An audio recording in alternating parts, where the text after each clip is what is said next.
di Seturan, pengen tanya nih Mas Tripitara, penasaran bagaimana pendapat Mas Tripitara, apakah memang untuk defensif menerima kritikan itu adalah hal yang tidak boleh dilakukan atau seperti apa, atau mungkin juga ada batasan tertentu Mas Tri?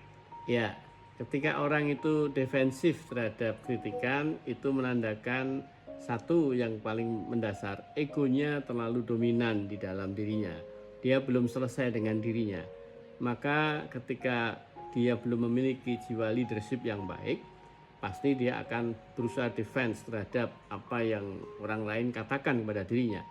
Nah, ketika kita ingin menjadi orang yang tidak defense di dalam kritikan, kita akan bisa melihat poin penting apa yang diucapkan orang itu. Jadi bukan melihat siapa yang bicara, tetapi apa esensi yang sedang dia katakan kepada saya. Nah, itu yang akan bisa diambil sehingga orang-orang yang memiliki sebuah kapasitas kemampuan menerima sebuah kritikan, itu dia justru menghilangkan sifat defensif karena egonya sudah dia jaga jarak dengan dirinya. Begitu Mas siapa tadi ya? Mas Imam ya. Terima kasih Mas Imam. Baik, ada lagi voice note Mas Tripitara yang sudah bergabung malam hari ini. Ya. Dari siapa nih kita dengarkan? Selamat malam Pro 2. Selamat malam. Kan aku Nisa. Nisa. Aku mau izin bertanya untuk malam hari ini, bagaimana sih sikap lapang dada dalam menerima kritik dapat membantu kita berkembang menjadi pribadi yang lebih baik. Terima kasih. Oke, itu dia Mas Tripitara. Bagaimana agar kita bisa menerima kritik untuk mengembangkan pribadi kita Mas Tripitara?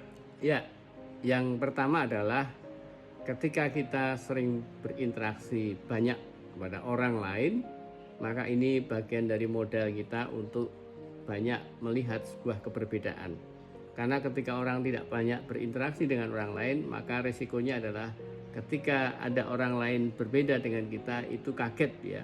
Nah, maka perbanyak hubungan interaksi sosial, itu bagian pertama yang harus kita lakukan. Yang kedua adalah kita harus banyak berpikir secara positive thinking terhadap segala apa yang orang lain katakan. Jangan fokus kepada siapa yang bicara, tetapi fokuslah terhadap inti persoalan yang dia katakan, agar supaya kita tidak misperception.